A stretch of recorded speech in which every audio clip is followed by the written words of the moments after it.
Hello everyone, welcome back to another episode of গল্প ভূতের আড্ডা, যেখানে আমি আপনাদের সাথে এমন কিছু ভৌতিক ঘটনা শেয়ার করে থাকি যে গল্পগুলো বইতে লেখা কোনো কল্পকাহিনী নয়। এই ঘটনাগুলো বাস্তব জীবনে কারোর না কারোর সাথে ঘটেছে। তবে গল্প শুরু করার আগে একটা রিকোয়েস্ট, আপনারা যারা আমার গল্প রেগুলারলি শোনেন, আমার ভিডিও দেখেন কিন্তু এখনও পর্যন্ত সাবস্ক্রাইব করেননি, তাদেরকে বলছি প্লিজ চ্যানেলটাকে সাবস্ক্রাইব করে নিন, কারণ আপনাদের সাপোর্ট আমার খুবই দরকার। এছাড়া আপনাদের সাথে কমিউনিকেশনের একমাত্র রাস্তা হচ্ছে আপনাদের কমেন্ট।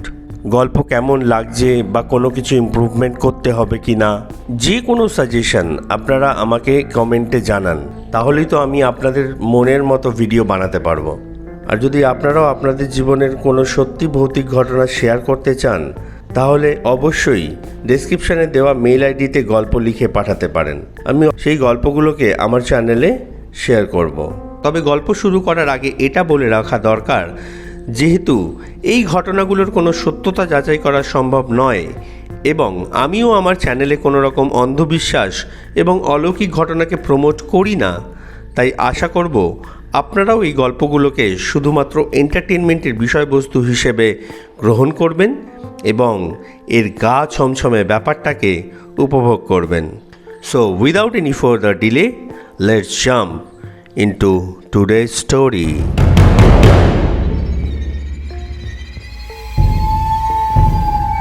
আজকে যে গল্পটা আমি আপনাদের সাথে শেয়ার করব, সেটা আমাকে আমার একজন সাবস্ক্রাইবার লিখে পাঠিয়েছে। তবে ও বারে বারে একটা কথা লিখেছে যে কোনো মতেই যেন ওর নাম এবং ওর গ্রামের নাম আমি এই গল্পে মেনশন না করি। এই রিকোয়েস্টের কী কারণ সেটা আপনারাও বুঝতে পারবেন, তবে তার জন্য আপনাকে পুরো গল্পটা শুনতে হবে। তবে গল্প বলার সুবিধার্থে আমি তাকে এবং তার পরিবারের সদস্যদের কিছু কাল্পনিক নামে সম্বোধন করব। গল্পটি যে পাঠিয়েছে তার সাথেই এই ঘটনাটি ঘটেছে, তাকে আমরা এখানে ধর্মা নামে সম্বোধন করব। ধর্মার গ্রামের বাড়ি বিহারের একটি ছোট্ট গ্রামে। তবে ছোটবেলা থেকেই ও ওর বাবা মা এবং ভাইয়ের সাথে উত্তরবঙ্গের একটি শহরে থাকতো। পড়াশোনাও এখানেই কমপ্লিট করেছিল এবং যেহেতু ছোটবেলা থেকেই ওয়েস্ট বেঙ্গলে রয়েছে, তাই বাংলাটা ও একদম বাঙালিদের মতোই বলতে পারে। পড়াশোনা কমপ্লিট করার পরে চাকরি জীবনও ও এই ওয়েস্ট বেঙ্গলেই শুরু করে। বেশ কয়েক বছরের মধ্যে চাকরি জীবনে খানিকটা উন্নতিও করে ফেলে ধর্মা, তাই ওর বাবা মা ঠিক করে এবার ওকে বিয়ে দিয়ে দেবে। খোঁজ খবর করে বিহারেরই একটি শহরের সম্ভ্রান্ত পরিবারের ছোট মেয়ে প্রিয়ার সাথে ওর বিয়ে ঠিক করা হয়। এ ব্যাপারে বলে রাখি, বিহারে বিয়ের অনুষ্ঠান বেশ জাঁকজমকপূর্ণ এবং অনেক দিন ধরে চলে। তাই অফিস থেকে লম্বা ছুটি নিয়ে পুরো ফ্যামিলির সাথে ধর্মারা চলে যায় নিজের গ্রামের বাড়িতে। বিয়ের সপ্তাহখানেক আগে থেকেই ওদের বাড়িতে চলতে থাকে আনন্দ অনুষ্ঠান। অনেক ধরনের নিয়ম এবং অনুষ্ঠানের মধ্যে দিয়ে একটার পর একটা দিন কাটতে থাকে। বিয়ে উপলক্ষে বাড়ি ভর্তি আত্মীয় স্বজনদের ভিড় ছিল। সাধারণত বিহারে গ্রামের বিয়ে বাড়িতে নিমন্ত্রিতদের সংখ্যা অনেক বেশি হয়, কারণ প্রায় গ্রামের প্রত্যেক বাড়িতেই নিমন্ত্রণ করা হয়। আর যেহেতু ছোটবেলা থেকে ধর্মা ওয়েস্ট বেঙ্গলেই থাকতো, তাই গ্রামের বেশিরভাগ মানুষই ওর কাছে খুব একটা পরিচিত ছিল না। তাই এত আত্মীয় স্বজনের মধ্যে সবাইকে চিনে ওঠা ওর পক্ষে প্রায় অসম্ভব হয়ে যাচ্ছিল। যাই হোক, এইভাবেই আনন্দ অনুষ্ঠানের মধ্যে চলে আসে ওর বিয়ের দিন। প্রচুর মানুষের সমাগমে খুব হই হুল্লোড় করে ওর বিয়ের অনুষ্ঠান সম্পন্ন হয়।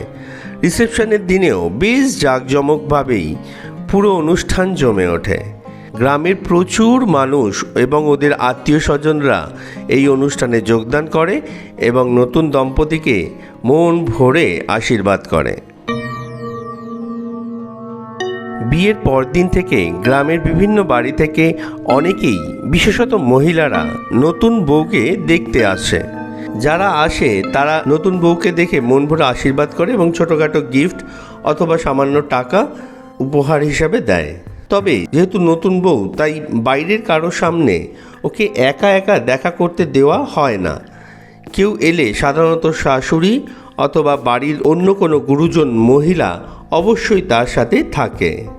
ধর্মার বিয়ের পরের দিন দুপুরবেলার দিকে ধর্মার মা এবং দাদি ও বাকি মহিলারা কোনো একটা কাজে গ্রামের কারো একজনের বাড়িতে গিয়েছিল।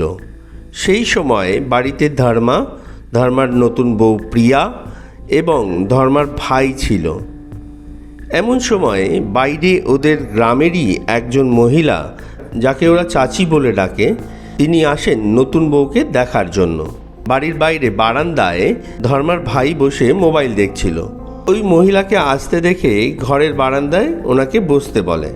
ঘরে মা দাদি এরা যে নেই সেটাও ওনাকে জানায়। তবে ওই মহিলা যেহেতু চেনাশোনা, তাই ধর্মার ভাই কোনো রকম সন্দেহ প্রকাশ করেনি এবং ওর বৌদিকে ঘর থেকে ডেকে দেয়। ধর্মা সেই সময় ওপরের ঘরে কোনো একটা কাজে ব্যস্ত ছিল, তাই বাইরে যে কেউ এসেছে সেটাও বুঝতে পারেনি। কাজ শেষ করে ও যখন নিচের ঘরে নামে, তখন ও দেখতে পায় যে ওই চাচি প্রিয়ার সাথে গল্প করছে। এই ব্যাপারটি দেখে ধর্মা মনে মনে একটু বিরক্ত হয়, কারণ বাড়িতে তখন কোনো মহিলা ছিল না এবং ওর মা বারে বারে বারণ করে দিয়ে গেছিল যে আমরা না থাকলে বাইরের কারোর সামনে নতুন বউকে দেখা না করানোই ভালো। কিন্তু তখন আর কিছু করার ছিল না, তাই ওর ভাইয়ের দিকে একটু কটমট করে তাকিয়ে বিরক্তি প্রকাশ করলো। এর মধ্যেই অবশ্য ওর মা এবং দাদি বাড়িতে ফিরে আসে। ওর মা আর দাদিকে দেখে ওই মহিলাও হঠাৎ করেই উঠে দাঁড়িয়ে পড়ে, বেশ হেসেই ওর মার সাথে কথা বলে এবং তাড়াতাড়ি কথা শেষ করে কাজের ব্যস্ততা দেখিয়ে বাড়ি থেকে চলে যায়। উনি চলে যাওয়ার পরে ধর্মার মা ধর্মাকে আর ওর ভাইকে বলে যে তোদেরকে বলে গেছিলাম না আমরা না থাকলে বাইরের কারোর সঙ্গে নতুন বউকে দেখা করাবি না। যাই হোক, ব্যাপারটা তখনকার মতো তারা সবাই এড়িয়ে যায়।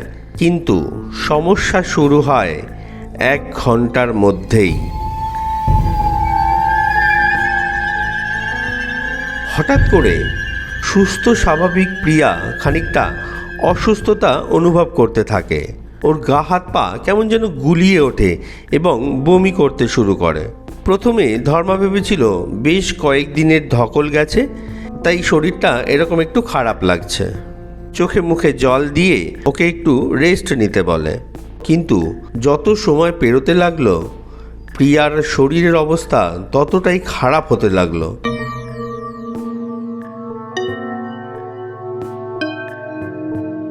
কিছুক্ষণ পরে বমির পরিমাণ এতটাই বেড়ে গেছিল যে কোনো মতেই সেটা আটকানো যাচ্ছিল না।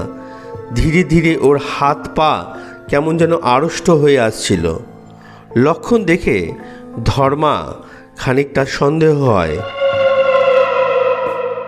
এবং ওর মার কাছে দুপুরবেলা যে মহিলা এসেছিলেন ওনার সম্বন্ধে জানতে চায়। ওর মা জানায় যে উনি অতটা ভালো স্বভাবের নয়, কারো কোনো ভালো এবং উন্নতি উনি সহ্য করতে পারে না। সেই জন্য ওনার সাথে গ্রামের কারোর সম্পর্ক অতটা ভালো নয়। হঠাৎ করেই কিছু একটা সন্দেহের দানা বাঁধে ধর্মার মনে। তবে প্রিয়াকে নিয়ে কিছুক্ষণের মধ্যেই ও ডাক্তারের কাছে যায়। ডাক্তার ভালোভাবে পরীক্ষা করে সামান্য কিছু ওষুধ দিয়ে বলে সেরকম ভয়ের কিছু নেই, এই কদিন খুব ধকল গেছে তাই এরকম হচ্ছে, এই ওষুধগুলো খেলে ও ঠিক হয়ে যাবে। ওরা বাড়ি চলে আসে এবং প্রিয়া ওষুধ খেয়ে রেস্ট নিতে থাকে। কিন্তু যত সময় যেতে থাকে ওর শরীরের অবস্থা খুবই খারাপ হতে থাকে। তাই বেশি সময় নষ্ট না করে ও ওর বাবা এবং ওর দাদির পরামর্শ নিয়ে ওদের গ্রামের একজন গুণীন ব্যক্তিকে ডেকে নিয়ে আসে। যখন ওই বয়স্ক গুণীন ব্যক্তি ওদের বাড়িতে আসে, উনি বাড়ির মেইন গেটে ঢোকার সময় হঠাৎ করে থমকে দাঁড়িয়ে পড়ে। উনি একটি নেগেটিভ এনার্জি স্পষ্টভাবে ফিল করছিল। তারপর যখন প্রিয়ার সামনে ওনাকে নিয়ে আসা হয়, তখন প্রিয়ার শারীরিক অবস্থা খুবই খারাপ হয়ে পড়েছিল। হাত পা প্রায় নাড়াতেই পারছিল না। গুণীন মশাই প্রিয়াকে দেখেই বলে ওঠে যে ওর ওপরে কেউ ব্ল্যাক ম্যাজিক করেছে।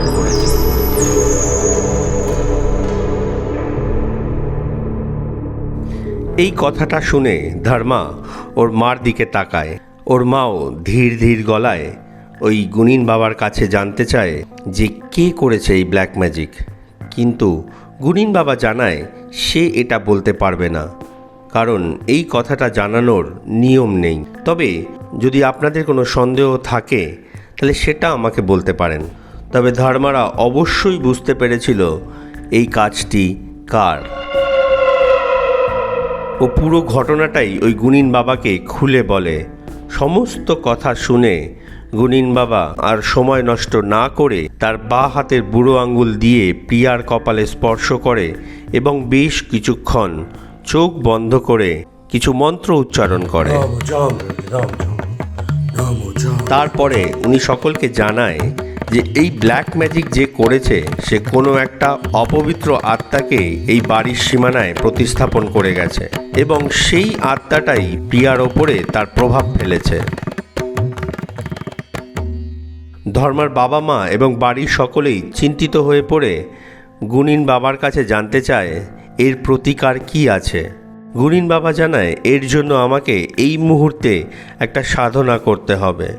এটা বলা মাত্রই গুণিন বাবার কথা অনুযায়ী সমস্ত দরকারি উপকরণ ধর্মা এবং ওর ভাই জোগাড় করে আনে এবং সময় নষ্ট না করেই গুণিন বাবা তার সাধনায় বসে পড়েন। সে এক অদ্ভুত সাধনা। বেশ কিছুক্ষণ ধরে চলতে থাকে গুণিন বাবার এই সাধনা। মুখে উচ্চারণ করতে থাকে অচেনা ভাষার এক অদ্ভুত মন্ত্র।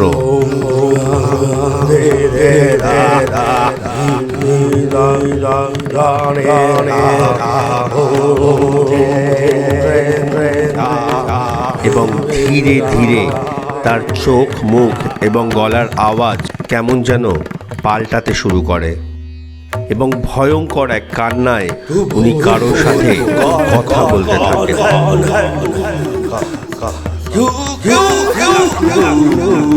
এই দৃশ্য দেখে বাড়ির সবার গায়ে কাঁটা দিয়ে ওঠে। সে এক ভয়ঙ্কর দৃশ্য, তা বর্ণনা করার ভাষা ধর্মার ছিল না। বেশ কয়েক ঘন্টা ধরে এই কর্মকাণ্ড চলতে থাকে ওদের বাড়িতে। গুণিন বাবা তার সাধনার শেষে প্রিয়ার মাথার চুল খুব শক্ত করে বেঁধে দিয়ে তার কাজ সম্পন্ন করেন এবং সকলকে জানিয়ে দেন তিনি তার সাধ্যমতো চেষ্টা করে ওই নেগেটিভ শক্তিকে আটকে দিয়েছে। এরপরে সেই নেগেটিভ শক্তি তার আর কোনো ক্ষতি করতে পারবে না। তবে তিনি এটাও জানান যে ওই নেগেটিভ শক্তি এতটাই শক্তিশালী যে তাকে সহজে পুরোপুরি তাড়ানো সম্ভব নয়। শুধুমাত্র কিছু সময়ের জন্য ওকে আটকে রাখা হয়েছে। আজ থেকে ঠিক 6 মাস পরে এই দিনে তাকে আবার কোনো কিছু উৎসর্গ করে তুষ্ট করতে হবে। তাহলেই ধীরে ধীরে এই বিপদের হাত থেকে ওরা মুক্তি পাবে। কিন্তু যদি ভুলবশত সেটা না করা হয় তাহলে কিন্তু তাকে আর আটকানো যাবে না।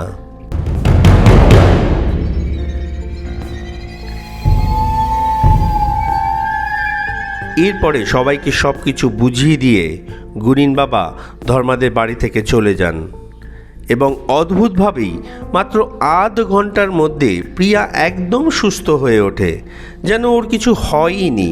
এমনকি ওই সময়কার সমস্ত ঘটনাও ওর আর মনে ছিল না।